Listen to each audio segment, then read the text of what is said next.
Word of contentment. అప్పుడు యేసు గొప్ప శబ్దంతో కేకవేసి, తండ్రి, నీ చేతికి నా ఆత్మను అప్పగించుకొనుచున్నానని ఆయన ఇలాగ చెప్పి ప్రాణం విడిచింది. సో తండ్రి నీ చేతికి నా ఆత్మని అప్పగించుచున్నాను. సో దట్స్ లాస్ట్ మాట. మనం చూస్తే first word, fourth word, last word యాక్చువల్గా పాత నిబంధనలో ఉన్నటువంటి కొటేషన్స్. అంటే ఫస్ట్ వర్డ్ ఎక్కడి నుంచి మనం పికప్ చేసాము? ఐజాయా 53:12 నుంచి మనం పికప్ చేసాం. నాలుగో వర్డ్ అంటే నా దేవా నా నేల విడిచింది, అక్కడి నుంచి వచ్చింది. అది కీర్తనలు 22వ అధ్యాయం 1వ వచనం నుంచి వచ్చింది. ఇప్పుడు ఈ లాస్ట్ వర్డ్ ఎక్కడి నుంచి వచ్చిందంటే చూడండి, కీర్తనలు 31వ అధ్యాయం 5వ వచనం నుంచి వస్తుంది.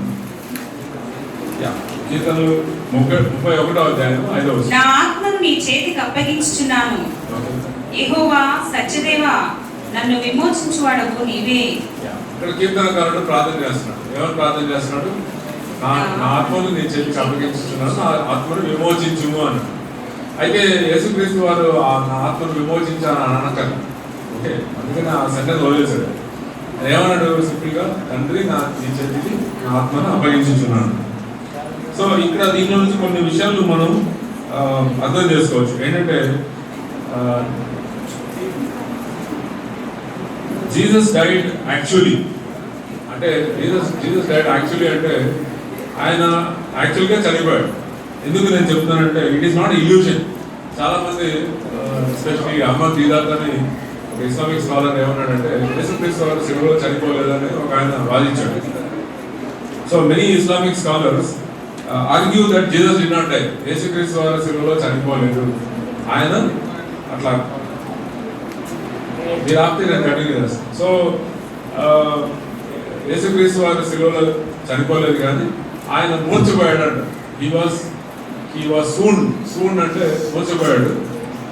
వీళ్ళు ఏమనుకున్నారంటే ఆయన చనిపోయాడు అనుకొని ఆయన తీసుకెళ్ళి బాధ పెట్టారు. కానీ టూంలో ఆయనకి ప్రాణం తిరిగి వచ్చింది, ఆయన తిరిగి లేచాడు. వీళ్ళందరూ తిరిగి లేచాడు అనుకుంటున్నాడు, కానీ యాక్చువల్గా ఆయన తిరిగి లేవలేదు. ఆయన ఫస్ట్ ఆఫ్ ఆల్ చనిపోలేదు, తిరిగి లేవడానికి అని కొంతమంది చాలా వికన్నవాదం చేస్తారు. అయితే మనం చూడవలసింది ఏంటంటే he died actually, it is not an illusion. ఆయన చనిపోవడం అనేది ఒక మాయ కాదు, it is not maya. It నిజంగా జరిగినటువంటి ఒక విషయం. ఇంకా కొంతమంది ఇంకొక స్టెప్ ముందుకెళ్తారు. వాళ్ళు ఏమంటారంటే యేసు క్రీస్తు ఇద్దరు రెండు వేరే వ్యక్తులు. సిలువలో ఏమైందంటే యేసు చనిపోయాడు కానీ క్రీస్తు చనిపోలేదు. క్రీస్తు అక్కడి నుంచి అట్లా పరలోకానికి వెళ్ళిపోయాడు.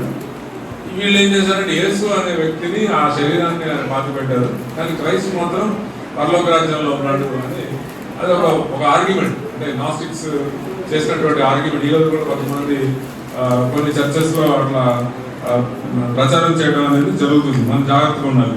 యేసుక్రీస్తు వారి శరీరము, యేసుక్రీస్తు వారి యొక్క ఆత్మ అన్ని కలిసి ఉన్నాయి. There no separation. యేసు చనిపోయాడు, క్రీస్తు పైకి వెళ్ళిపోయాడు, ఇలాంటి టీచింగ్స్ ని మీరు నమ్మద్దు. Don't believe such kind of teaching. తర్వాత చూడండి, యోహాను సువార్త 19వ అధ్యాయం 33-34 వచనంలో యేసుక్రీస్తు యొక్క శరీరము ఒక జావెలిన్ తోటి పొడవడం జరిగింది. చూడండి, వారు యేసు వద్దకు వచ్చి అంతకు ముందే ఆయన మృతి పొంది ఉన్నట్టు చూచి ఆయన కాళ్ళు విరగొట్టలేదు, గాని సైనికుల్లో ఒకడు ఈటతో ఆయన ప్రక్కను పొడిచెను, వెంటనే రక్తమును నీళ్లును కారెను. సో ఈటతో పొడవగానే ఏమైంది? రక్తము నీళ్లు ప్రవహించి. అసలు మన హార్ట్ ఎలా ఉంటుందంటే ఒక చిన్న చేంబర్ అంటారు. అంటే మనకు పెద్ద మెడికల్ సైన్స్ రాదు. మీరు ఏదైనా తప్పు ఉంటే ఎవరైనా డాక్టర్లు ప్లీజ్ నన్ను ఏమీ అనకండి. సో నాకు అర్థమైంది ఏంటంటే మన బాడీలో ఈ హార్ట్ అనేది ఒక చేంబర్ ఉంటుంది. చేంబర్ లోపల హార్ట్ ఉంటుంది. సో ఈ చేంబర్ లోపల ఎప్పుడు ఫ్లూయిడ్ ఉంటుంది, అంటే ఈ వాటర్ అండ్ బ్లడ్ అనేది ఎప్పుడు ఉంటూ ఉంటుంది.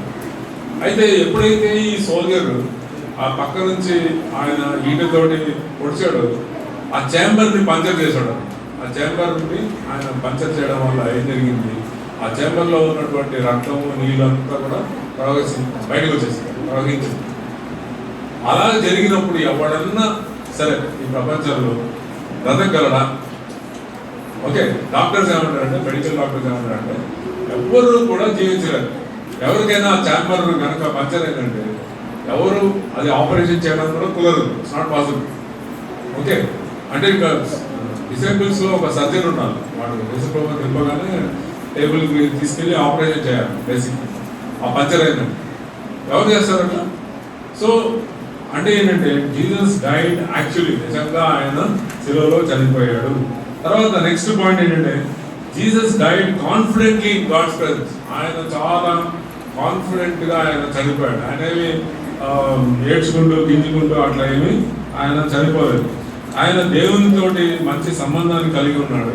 మనం ఆల్రెడీ మన ఫస్ట్ వర్డ్లో మనం చూసాం, తండ్రి అని పిలిచాడు. మనం మొత్తం న్యూ టెస్ట్మెంట్ అంతట్లో కూడా తండ్రి అని పిలిచిన పదాలు 15 సార్లు ఆయన తండ్రి అని సంబోధించాడు. 12వ ఏటే ఆయన తండ్రి బిజినెస్ గురించి మాట్లాడాడు. కాబట్టి ఆయన ఏం చేశాడంటే తన ఆత్మని ఆయన తన తండ్రికి ఆయన అప్పగించుకున్నాడు. He died, he claimed God. When he died, he claimed God's word and entrusted himself to God. అంటే దేవుని వాక్యాన్ని బట్టి ఆయన చనిపోయాడు. He died claiming God's word. అంటే ఒక ఆయన ఏమన్నాడంటే, when you live by God's word, you can die by God's word. నువ్వు దేవుని వాక్యంతో నువ్వు జీవిస్తే నువ్వు దేవుని వాక్యానుసారంగా చనిపోవడానికి కూడా నీకు హక్కు ఉంది. నువ్వు దేవుని వాక్యానుసారంగా జీవించలేదనుకో, నువ్వు దేవుని వాక్యానుసారంగా చనిపోవడం కూడా సాధ్యపడదు. కాబట్టి యేసుక్రీస్తు వారు వాక్యానుసారంగా ఆయన జీవించాడు, వాక్యానుసారంగా ఆయన చనిపోయాడు. మూడో పాయింట్ ఏంటంటే జీసస్ హ్యాడ్ ఫాదర్స్ ప్రొటెక్షన్. దేవుని యొక్క కాపుదల ఆయన మీద ఎప్పుడు ఉంది. కొన్ని గంటలు అంటే ఇంచుమించు 13 గంటలు ఆయన ఎవరి చేతికి అప్పగించబడ్డాడు? ఈ పాపుల చేతిలో, ఈ యొక్క నరహంతుల చేతిలో ఆయన అప్పగించబడ్డాడు. కానీ ఇప్పుడు ఎక్కడికి వచ్చేసాడు? మళ్ళీ వెనక్కి మళ్ళీ తండ్రి ప్రొటెక్షన్ బయటికి వచ్చేసాడు.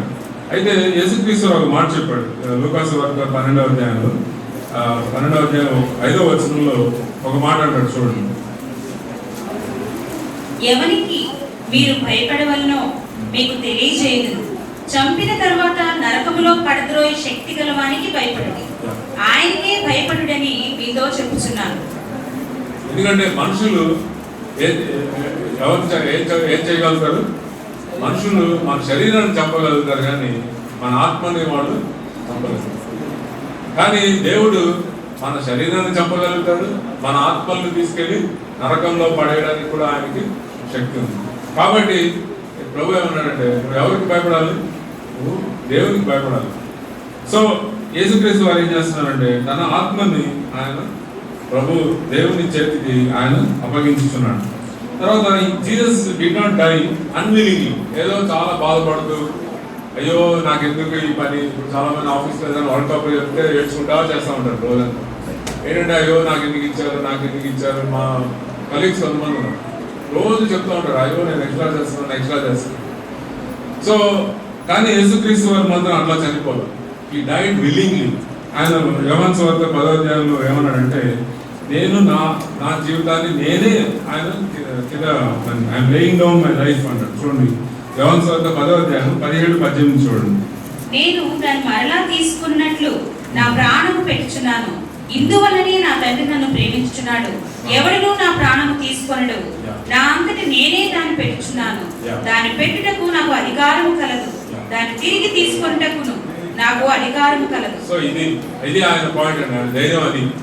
ఆయన ఎవరు ఆయన ప్రాణం తీయట్లా, ఆయనే తన ప్రాణాన్ని పెడుతున్నాడు. మళ్ళీ ఆయన ప్రాణాన్ని ఆయన తీసుకోవడానికి ఆయనకి అధికారం ఉంది, సామర్థ్యం ఉందన్నమాట. సో తర్వాత ఈ డైడ్ విక్టోరియస్లీ. ఆయన ఓడిపోయి దిద్దుకుంటా ఏడ్చుకుంటా చనిపోవాలి. ఈ డైడ్ విక్టోరియస్ డెత్. ఆయన చనిపోయినప్పుడు ఏమైంది? ఆయన చేసిన కార్యం అంతా నెరవేర్చాడు. తర్వాత మత్తయి సువార్త 27:51 ఏముంది? ఆ మందిరంలో ఉన్నటువంటి తెర అడ్డంగా చిరిగిపోయింది. ఓకే, తెర పై నుండి క్రింది వరకు రెండుగా చిరిగి భూమి వణికెను. ఉండండి, ఆ దేవాలయపు తెర అనేది పైనుంచి కింద చెరగడం అంటే అది ఏదో చిన్న బట్ట కాదండి. It is not some cloth, ఇది బట్టతో చేసింది పైన కింద ఉంటారు చిరిగిపోయేది కాదు. అది ఎలా చేస్తారంటే ఈ గోట్ హెయిర్తో చేస్తారు. ఈ మేక యొక్క బొచ్చు ఉంటుంది కదా, దాన్ని తీసుకొని అల్లి దాన్ని ఇట్లా చేస్తారు. దాన్ని చెప్పాలంటే పెద్ద మనకి సోడ్ కావాలి, ఇట్లా చెప్పడానికి ఖడ్గం కావాలి, దాన్ని పైనుంచి కింద దాకా చెప్పాలంటే. అలాంటిది ఏమైంది, యేసుక్రీస్తు వారు చనిపోగానే ఆటోమేటిక్గా అది పైనుంచి కిందకి దానికి అదే చీరిపోయింది. So he died a victorious death. తర్వాత చూడండి 52వ వచనం చూడండి, 51, 52. భూమి వణకెను, భూమి వణికింది, బండలు బద్దలాయెను, ఓకే, సమాధులు తెరవబడెను, నిద్రించిన అనేక మంది పరిశుద్ధుల శరీరములు లేచెను. ఎందుకు అంత జరిగిందంటే ఆయన పాపాన్ని, మరణాన్ని, నరకాన్ని, సాతాన్ని అన్నింటినీ జయించాడు. ఈ one victory over sin, victory over death, victory over hell and victory over Satan. ఇన్నింటినీ జయించాడు ఆయన. ఓకే, ఇన్నింటినీ జయించాడు. ఈ వన్ గ్రేట్ విక్టరీ, చాలా గొప్ప విజయం. ఓకే, తర్వాత దీని అప్లికేషన్ ఏంటంటే మన దగ్గరికి వచ్చేటప్పటికి మనం కూడా మరణాన్ని మనం ఫేస్ టు ఫేస్ మనం ఎదురు చూస్తున్నప్పుడు మనం కూడా యేసుక్రీస్తు లాగే కాన్ఫిడెంట్గా మన మరణాన్ని మనం ఎదుర్కోవడానికి మనకి ఆ ధైర్యం మనకి అవసరం ఉంది. Okay, we can also die confidently, అంటే ఆత్మవిశ్వాసంతో డై వెరీ కాన్ఫిడెంట్లీ. మనమే భయపడిపోయి గింజుకొని అలా చనిపోవాల్సిన అవసరం లేదు. We can also die like Christ, victorious death. So you can also die victoriously if you live according to God's word. Okay, you can also die victoriously if you live according దేవుని వాగ్దానానుసారంగా కనుక మీరు జీవిస్తే మీరు కూడా చాలా ధైర్యంగా మీరు మరణాన్ని మీరు ఎదుర్కోవచ్చు. రీసెంట్గా నేను ఒక వ్యక్తి గురించి చదివాను. ఆ ఎగ్జాంపుల్ ఎంతవరకు మీరు అప్రిషియేట్ చేస్తారో నాకు అర్థం కావట్లేదు కానీ, but anyway let me tell you. రెండవ ప్రపంచ యుద్ధంలో ఒక గొప్ప ఆర్మీ ఆఫీసర్ ఫీల్డ్ మార్షల్ రొమెల్ అన్న ఒక ఆయన ఉన్నాడు. ఆయన జర్మన్ హిట్లర్ దగ్గర ఆయన ఆర్మీ ఆఫీసర్గా పనిచేశాడు. హిట్లర్కి ఆయన చాలా విజయాలు ఆఫ్రికాలో, తర్వాత ఇంకా యూరోప్లో చాలా ప్లేసెస్లో ఆయన జర్మన్ ఆర్మీని ముందుకు తీసుకెళ్ళినటువంటి ఒక గొప్ప army officer, soldier. Is a great soldier. అయితే ఏం జరిగిందంటే ఆయన లైఫ్లో ఏం జరిగిందంటే, హిట్లర్ గారు ఒక మీటింగ్లో మాట్లాడుతున్నప్పుడు 10 అడుగుల దూరంలో బాంబు పోయింది. హిట్లర్ చనిపోలేదు, తప్పించుకున్నాడు. కానీ ఎంక్వైరీ పెట్టారు. ఎంక్వైరీ పెట్టి అసలు ఎవరు ఈ బాంబు పెట్టారు ఏంటి అని ఎంక్వైరీ పెడితే కొంతమంది ఏం చేశారంటే, రొమెల్కి గిట్టినటువంటి వాళ్ళు ఏం చేశారంటే ఆయన్ని కూడా దాంట్లో ఆ కేసులో ఈడిస్తారు. రొమెల్ని ఆయన కింద పనిచేశారు. ఈడ్చిన తర్వాత రొమెల్ మీద కేసు బుక్ చేస్తారు. చాలా నెలలు ఆ కేసు నడుస్తుంది. చివరికి కోర్టు ఏమంటుందంటే రొమెల్ గిల్టీ, అంటే ఆయన కూడా ఈ బాంబు పెట్టే ఆ స్కీమ్లో ఉన్నాడు అని చెప్పేసి కోర్టు తీర్పిస్తుంది. ఇప్పుడు హిట్లర్ గారు ఏమంటారంటే, నాకు అతన్ని పబ్లిక్గా అతన్ని ఇది చేయడం నాకు ఇష్టం లేదు, కాబట్టి ఆయనకి ఆప్షన్ ఇచ్చేయండి. ఆయన ఏదో తుపాకీతో షూట్ చేసుకోండి, లేకపోతే ఒక మాత్ర సైనైడ్ మాత్ర మింగాలి. రెండు ఆప్షన్లో ఆయనే చూస్ చేసుకోమనండి అని చెప్పేసి హిట్లర్ ఆప్షన్ ఇస్తారు. ఇచ్చినప్పుడు ఆర్మీ వాళ్ళు ఆయన ఇంటికి వస్తారు. ఆయన అప్పటికే పాపం యుద్ధంలో బుల్లెట్ ముందుతోటి ఆయన ఇంట్లో ఉంటాడు. ఇంటికి వస్తారు. ఇంటికి వచ్చి చెప్తారు, ఇట్లా హిట్లర్ గారు నీకు ఆప్షన్ ఇచ్చారు, నువ్వు షూట్ చేసుకుంటావా లేకపోతే సైలెంట్ క్యాప్సూల్ మింగుతావా అని ఆప్షన్ ఇస్తాను. ఇచ్చినప్పుడు రొమెల్ ఏమంటాడంటే, సరే నా ఫ్యామిలీకి నేను గుడ్ బై చెప్పేసి వస్తానని చెప్పేసి భార్య దగ్గరికి వెళ్తాడు. భార్య దగ్గరికి వెళ్ళి ఆమె ఓదారుస్తాడు, ఏం పర్వాలేదు, నేను ఇంతకాలం మనం కలుసుకున్నాం, లెట్స్ గో అనేసి ఆమెతో మాట్లాడేసి కొడుకు దగ్గరికి వస్తాడు. కొడుకు దగ్గర ఏమంటాడంటే, లోకంలో ఎవరు నా గురించి ఎలా మాట్లాడినా సరే నువ్వు నమ్మకు, నాకు ఈ జరిగిన బాంబ్ ఎక్స్ప్లోజన్కి ఎటువంటి సంబంధం లేదు. ఐఎమ్ ఇన్నోసెంట్, నేనేం చేయలేదు, నేనేం బాంబు ఏం పెట్టలేదు, నాకేం తెలియదు, నేను దీంట్లో కంప్లీట్గా ఇన్నోసెంట్ అని చెప్పేసి చాలా ధైర్యంగా ఆర్మీ కార్ ఎక్కుతాడు. కొంత దూరం వెళ్ళిన తర్వాత ఆయనకి ఆ క్యాప్సూల్ ఇస్తారు, ఆయన మింగేసి ఆయన చనిపోతాడు. అంటే ఇది చూసినప్పుడు దీని గురించి ఆలోచించినప్పుడు నాకు అర్థమైంది ఏంటంటే యేసు ప్రభువుని ఎరగనట్టు వ్యక్తి, person doesn't know Lord Jesus Christ, యేసు క్రీస్తు గురించి తెలియనటువంటి వ్యక్తి ఒక మరణాన్ని అంత కాన్ఫిడెంట్గా వెళ్ళి ఆయన ఫేస్ చేసి ఒక మరణించడానికి రెడీగా వెళ్తున్నటువంటి ఒక గొప్ప సైనికుడు చేయగలిగినప్పుడు మనం బిలీవర్స్గా మనం ఎందుకు భయపడాలంటే, మనం కరోనా గురించి ఎందుకు భయపడాలి, లేకపోతే ఇంకొక జబ్బుల గురించి దాని గురించి దీని గురించి ఎందుకు భయపడాలి, మనం మరణించడం కోసం ఎందుకు భయపడాలి? ఎందుకంటే మనం మరణించిన తర్వాత మనం ఎక్కడికి వెళ్ళట్లేదు. ఎక్కడికి వెళ్తాం? మనం ప్రభు దగ్గరికి వెళ్తాం. అదే యేసు అంటున్నాడు, you can die in the safest place. Which is the safest place? In the hand of God. దేవుని చేతిలో మనం ఉన్నాం కనుక మనం చాలా కాన్ఫిడెంట్గా మనం చనిపోవచ్చు. మనకి ప్రపంచంలో ఎవరికన్నా మరణ భయం ఉండొచ్చావు, కానీ ఎవరికి ఉండకూడదు? విశ్వాసులకు ఉండకూడదు. నీకు నాకు మరణం అంటే మనం భయపడకూడదు. ఒక చిన్న కథ చెప్పేసి నేను ఇంక్లూడ్ చేస్తాను. లాజరు తిరిగి యేసుక్రీస్తు వారు తిరిగి లేపుతాడు. సరే, యేసుక్రీస్తు వారు ఆరోహణ అయిపోయిన తర్వాత ఒక రోమన్ ఆఫీసర్ ఏం చేస్తాడంటే లాజర్ పట్టుకుంటాడు. పట్టుకొని లాజర్ నిన్ను చంపేస్తానంటాడు. వెంటనే లాజర్ నవ్వుతాడు. నవ్వగానే ఈ ఆర్మీ ఆఫీసర్కి అర్థం కాదు, ఏంటా నేను నిన్ను చంపేస్తానయా అంటాడు. మళ్ళీ నవ్వుతాడు గట్టిగా. అరే నేను నిజంగా నా దగ్గర కత్తి నేను చంపేస్తానంటాడు. ఇంకా గట్టిగా నవ్వుతాడు. నవ్వగానే ఈ ఆఫీసర్కి ఇంకా ఏమంటాడంటే, కాసేపు ఆపేసి ఎందుకు నవ్వుతున్నావు చెప్పండి. అప్పుడు లాజర్ ఏమంటాడంటే, ఇచ్చోడా నేను ఎప్పుడో ఒకసారి చచ్చిపోయాను, ఆల్రెడీ ఐ డైడ్. నన్ను మరణం నుంచి బయటికి తీసుకొచ్చే వ్యక్తికి నాకు తెలుసు. I know the one who can bring me back from death. I did not fear death. మరణం నుంచి తిరిగి తీసుకొచ్చాడు యేసు ప్రభు. ఆయన నాకు తెలుసు, ఆయన నాకు పరిచయం. ఆయన తెలిసినప్పుడు నువ్వు చంపితే ఏంటి, చంపకపోతే ఏంటి, నాకేం ఫరక్ పడదు. నేను మళ్ళీ ఆయన దగ్గరికి పోతే ఆయన మళ్ళీ నన్ను తిరిగి లేపుతాడు, నాకేం మాయం లేదన్న అటువంటి గొప్ప నిరీక్షణ మనకి దేవుడు ఇస్తున్నాడు ఈరోజు సాయంత్రం. ఓకే, సో 7 మాటలు మనం ముగించే ముందు ఫస్ట్ 3 మాటలు మనం ఒకలాగా ఉంటుంది, నెక్స్ట్ 4 మాటలు ఇంకొకలాగా ఉంటుంది. కానీ చివరికి మనకు అర్థం అవ్వాల్సింది ఏంటంటే యేసుక్రీస్తులో ఉన్నటువంటి విశ్వాసం చాలా గొప్పది. So one of the greatest faith in our life.